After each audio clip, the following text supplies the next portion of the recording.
तो अब ऑफिसर को बताओगी गाड़ी में जाना नहीं, पैदल पैदल पैदल गाड़ी में पैदल लेके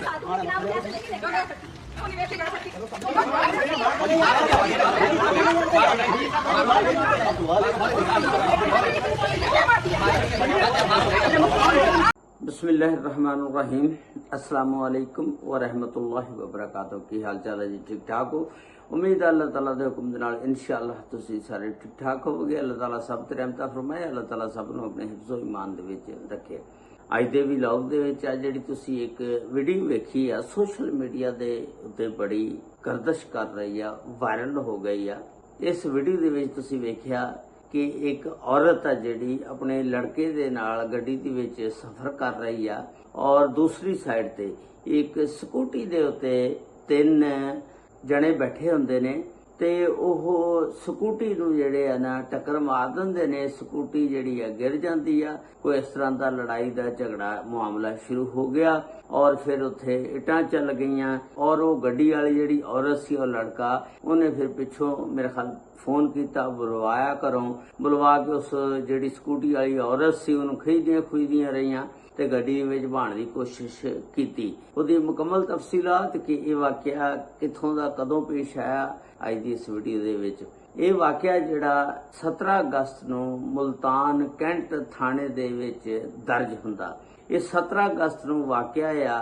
एक डिप्टी अटारनी जनरल आ सलमान कुरैशी साहब, उन्हां दी ये फैमिली आ। सलमान अली कुरैशी साहब दी फैमिली दसदी आ कि असीं कैंट तो जिस वेले वापसी सौदा खरीद के लैके आ रहे सी घर वाली तरफ नूं 23 नंबर चुंगी दे उत्ते इस स्कूटी वाली जिहड़ी एक औरत आ, इस स्कूटी दे उत्ते एक औरत मैमूना और उहदी बेटी निसा ते उहदा एक जवाई अल्लाह बचाया यह सफर कर रहे सी।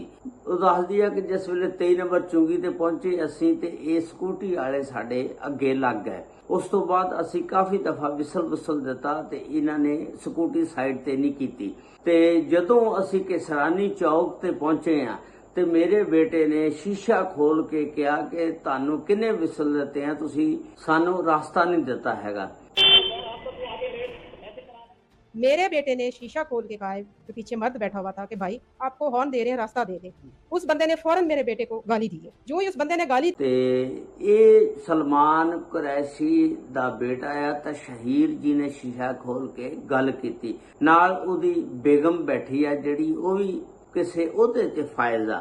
अच्छा, उस तो बाद सलमान कुरैशी दी बीवी दा कहना कि उन्हें सानू गाल कड्ढी आ ते जिस वेले गाल कड्ढी मेरा बेटा उतर के थले गया और मैं भी गई ते असी जाके क्या कि गल तां सिर्फ सारी रस्ते दी आ भी रस्ता दे दो, तुसी रस्ता नहीं देता तो गाल कड्ढन दा की मकसद आ। ते बस फिर इथों तू मैं शुरू हो गई, दोनों तरफा तो गाली गलोच शुरू हो गया काम।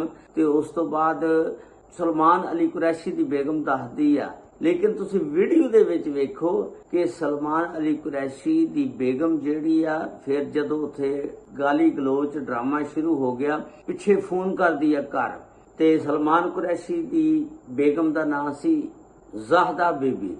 हुण ज़ाहदा बीबी अपने घर जिस वेले फोन कर दी आ उथों उहदी भैण जिहड़ी है ना छोटी शाहदा वो आंदी आ ते आके फिर ये दोनों जणियां उस स्कूटी दे उत्तों जिहड़ी औरत हुंदी है निसा ते उहदी मां मैमूना ते दमाद अल्लाह बचाया।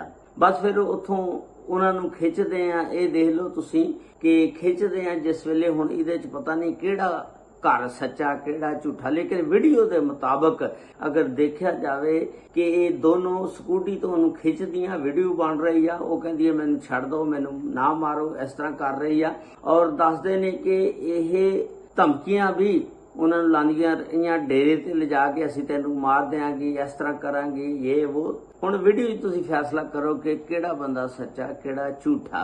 ते ओनू वीडियो जिहड़ी सी बनाई फिर वायरल हो गई वीडियो। ਉਹਦੇ ਵਿੱਚ ਤਾਂ ਇਹੀ ਨਜ਼ਰ ਆ ਰਿਹਾ ਕਿ ਜ਼ਿਆਦਤੀ ਇਹ सलमान अली कुरैशी दी फैमिली दी आ। ਤੇ ਲੇਕਿਨ ਹੁਣ ਪਤਾ ਨਹੀਂ ਕਿਹੜਾ ਘਰ ਸੱਚਾ ਕਿਹੜਾ ਝੂਠਾ। ਲੇਕਿਨ ਇਹ ਕਹਿੰਦੀ ਆ ਕਿ ਅਸੀਂ ਹਾਰਨ ਵਜਾਉਂਦੇ ਰਹੇ ਸਲਮਾਨ ਅਲੀ ਕੁਰੈਸ਼ੀ ਦੀ ਬੇਗਮ ਜਿਹੜੀ ਆ ਜ਼ਹਦਾ, ਲੇਕਿਨ ਇਹਨਾਂ ਨੇ ਸਾਨੂੰ ਰਸਤਾ ਨਹੀਂ ਦਿੱਤਾ। ਬਸ ਫਿਰ ਉਹ ਤਸ਼ਹੀਰ ਨੇ ਸ਼ੀਸ਼ਾ ਖੋਲ ਕੇ ਕਿਹਾ, ਜਿਹਦੀ ਵਜ੍ਹਾ ਨਾਲ ਫਿਰ ਉਹ ਤੂੰ ਮੈਂ ਗਾਲੀ ਗਲੋਚ ਇੱਕ ਦੂਜੇ ਨਾਲ ਸ਼ੁਰੂ ਹੋ ਗਿਆ ਡਰਾਮਾ। ਉਸ ਤੋਂ ਬਾਅਦ ਫਿਰ ਥਾਣਾ ਕੈਂਟ ਦੇ ਵਿੱਚ ਇਹ ਇੱਕ FIR ਦਰਜ ਹੁੰਦੀ ਆ 17 ਅਗਸਤ ਨੂੰ। ਇਹ FIR 354, 342, 506 ਦੀਆਂ ਦਫਾਤ ਲਗਾਈਆਂ ਗਈਆਂ ਔਰ ਪੁਲਿਸ ਫਿਰ ਇਹਨਾਂ ਨੂੰ ਹਿਰਾਸਤ ਦੇ ਵਿੱਚ ਸਲਮਾਨ ਅਲੀ ਕੁਰੈਸ਼ੀ ਜਿਹੜਾ ਡਿਪਟੀ ਅਟਾਰਨੀ ਜਨਰਲ ਆ ਲੈ ਲੈਂਦੀ ਆ।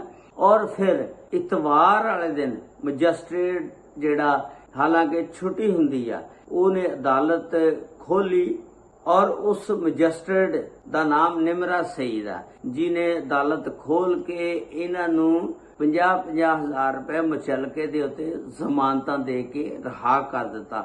ਹੁਣ ਇਸ ਕੇਸ ਦੀ ਅਗਲੀ ਤਾਰੀਖ ਜਿਹੜੀ ਹੈ ਦੱਸਦੇ ਨੇ ਕਿ 31 ਅਗਸਤ ਪਈ ਆ। ਜਿਸ ਵੇਲੇ ਇਹ ਖਬਰ ਵਜ਼ੀਰ ਆਜ਼ਮ ਸ਼ਹਬਾਜ਼ ਸ਼ਰੀਫ ਤੱਕ ਪਹੁੰਚੀ, ਦੱਸ ਰਹੇ ਨੇ ਕਿ ਉਹਨਾਂ ਨੇ ਇਸ ਗੱਲ ਦੇ ਉੱਤੇ ਨੋਟਿਸ ਲੈ ਲਿਆ। ਲੇਕਿਨ ਕਈ ਲੋਕ ਕਹਿੰਦੇ ਨੇ ਸਲਮਾਨ ਅਲੀ ਕੁਰੈਸ਼ੀ ਨੂੰ ਜਿਹੜਾ ਡਿਪਟੀ ਅਟਾਰਨੀ ਜਨਰਲ ਆ ਉਹਦੇ ਤੋਂ ਬਰਤਰਫ ਕਰ ਦਿੱਤਾ, ਹਟਾ ਦਿੱਤਾ। ਲੇਕਿਨ ਉਹਦੀ ਬੇਗਮ ਦਾ ਇਹ ਬਿਆਨ ਆ ਕਿ ਹਜੇ ਨੋਟਿਸ ਲਿਆ ਗਿਆ ਤੇ ਲੇਕਿਨ ਮੇਰੇ ਖਾਮਨ ਦੇ ਉੱਤੇ ਵੀ ਮੁਕੱਦਮਾ ਦਰਜ ਕੀਤਾ ਗਿਆ। ਹਾਲਾਂਕਿ ਉਸ ਦਿਨ ਮੇਰੇ ਖਾਮਨ ਜਿਹੜੇ ਸ਼ੌਹਰ ਉਹ ਮੁਲਤਾਨ ਦੇ ਵਿੱਚ ਨਹੀਂ ਸੀ ਹੈਗੇ। ਤੇ ਇਹ ਸੀ ਅੱਜ ਦਾ ਵੀਲੌਗ। ਤੁਸੀਂ ਵੇਖਿਆ ਹੋਣਾ ਕਿ ਇਹਦੇ ਵਿੱਚ ਕੌਣ ਕਸੂਰਵਾਰ ਆ। ਤੁਸੀਂ ਆਪਣੀ ਰਾਏ ਦਾ ਇਜ਼ਹਾਰ ਜ਼ਰੂਰ ਕਰਨਾ ਕਿ ਇਸ ਵੀਡੀਓ ਦੇ ਵਿੱਚ ਕਿਹਦਾ ਕਸੂਰ ਆ। ਤੇ ਇਸ ਵੀਡੀਓ ਦੇ ਵਿੱਚ ਤੁਸੀਂ ਵੇਖਿਆ ਹੋਣਾ ਮੇਰੀ ਤਾਂ ਇਹੀ ਨਾਕਸ ਰਾਏ ਆ ਕਿ ਕਸੂਰ ਇਹ ਸਲਮਾਨ ਅਲੀ ਕੁਰੈਸ਼ੀ ਦੀ ਫੈਮਿਲੀ ਦਾ ਹੀ ਆ, ਕਿਉਂਕਿ ਇਹ ਤੁਸੀਂ ਵੀਡੀਓ ਵੇਖੋ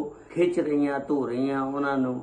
ਉਹ ਲੜਕੀ ਜਿਹੜੀ ਹੈ ਰੌਲਾ ਪਾਉਂਦੀ ਹੈ ਮੈਨੂੰ ਛੱਡ ਦਿਓ ਮੈਨੂੰ ਛੱਡ ਦਿਓ। ਇਹਦੇ ਵਿੱਚ ਕਿੰਨੀ ਕੁ ਹਕੀਕਤ ਆ ਇਹ ਫੈਸਲਾ ਅਦਾਲਤ ਹੀ ਕਰੇਗੀ। ਅੱਲਾਹ ਤਾਲਾ ਸਭ ਤੇ ਰਹਿਮਤ ਫਰਮਾਏ। ਅੱਲਾਹ ਤਾਲਾ ਸਭ ਨੂੰ ਆਪਣੇ ਹਿਫਜ਼ੋ ਮਾਨ ਚ ਰੱਖੇ। अस्सलामु अलैकुम व रहमतुल्लाहि व बरकातुहू।